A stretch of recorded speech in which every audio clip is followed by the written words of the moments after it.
संध्या entertainment की शानदार प्रस्तुति।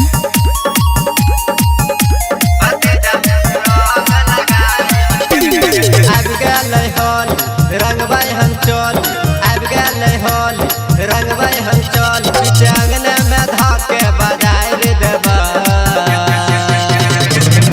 भतीजा मौसी के रंग लगाई देबा भतीजा मम्मी के रंग लगाई देबा।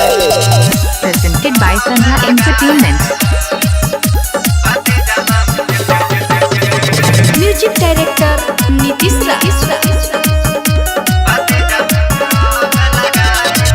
नमहर पिचकारी भाई लहंगे में डालबै रे ऊपर से नीचा तक अबीर लगैबै रे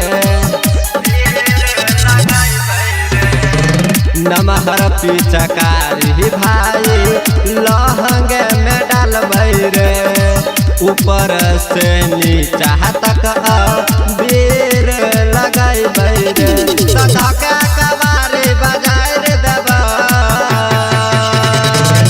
भतीजा मौसी के रंग लगाई देबा भतीजा मम्मी के रंग लगाई देबा।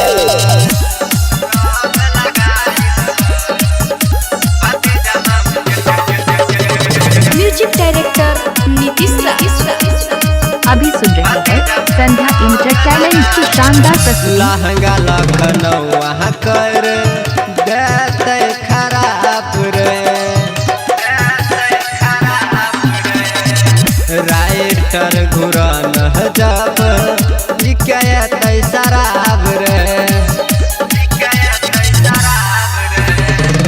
लहंगा लखनऊ कर देते खराब रे राइटर घुरन जब बिकते शराब रे परदेसी के हम बोलाई लेबा